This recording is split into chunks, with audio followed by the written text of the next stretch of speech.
Баршаңызға сәлем, менің арнама қош келдіңіздер. Менің есімім Ляззат.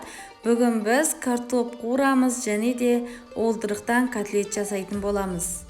Картоп қуыру үшін ең бірінші картопымызды жақсылап салқын суға жуып алып, одан соң тұз салып қоятын боламыз. Енді олдырығымызды алып, жақсылап араластырып, арасындағы пеленкаларын алып тастайтын боламыз. Достар, видеоны соңына дейін қараңыздар. Мені арнама тіркеліп, лайк басып, пікір жазуды ұмытпаңыздар.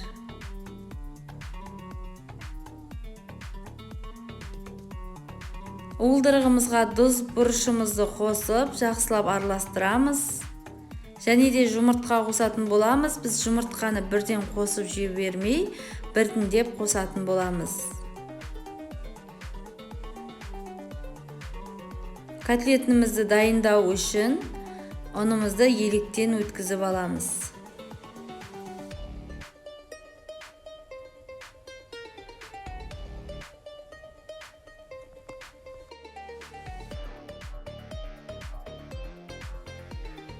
Осылайша жақсылап араластыратын боламыз.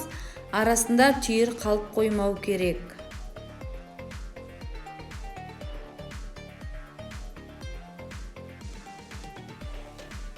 Бұл да бір ерекше котлет түрі болып келеді, және де денсаулыққа пайдалы. Аздап сұйық май қосамыз. Барлығын жақсылап араластырамыз.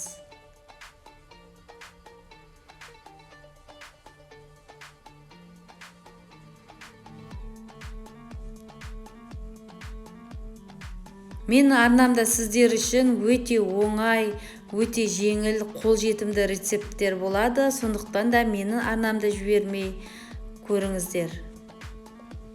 Мінекей біз картопымызды алып, қағаз сүрткінің үстіне қойып, кептіріп алатын боламыз. Яғни қазір майға қуырған кезде су болмау керек. Одан соң екі табамызды дайындаймыз. Бірінші картоп қуыруға, екіншісі котлет пісіру үшін. Котлетке майды аздап құямыз. Табамыз қызғаннан кейін котлетімізді жайлап құя отырып пісіріп алатын боламыз. Ал оған дейін біздің картоп қуыратын табамыз қыза бастайды. Осылайша аудару арқылы барлық котлетімізді пісіріп аламыз. Котлетіміз осылайша өте жылдам пісетін болады.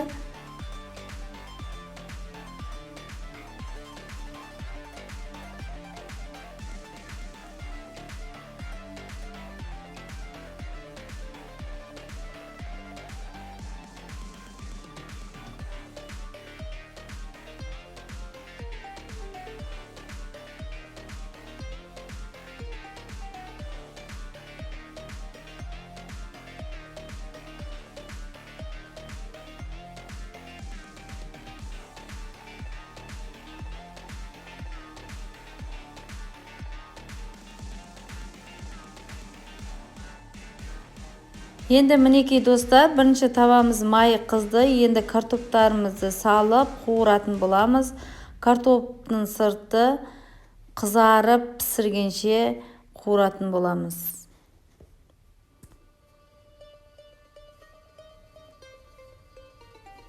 Біздің барлық котлетіміз піскенше картопымыз да пісетін болады. Яғни кешкі асқа екеуі бірдей дайын болады.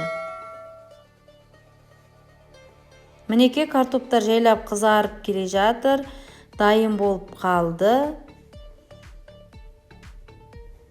Мінекей достар, біздің олдырықтан жасалған котлетіміз дайын болды. Өте дәмді болып шықты. Майға қуырған картопымыз да өте жұмсақ, күшті болды. Енді арнайы соуспен қызанақ, қияр турау арқылы өте дәмді етіп дастарханға ұсынатын боламыз. Ас болсын достар.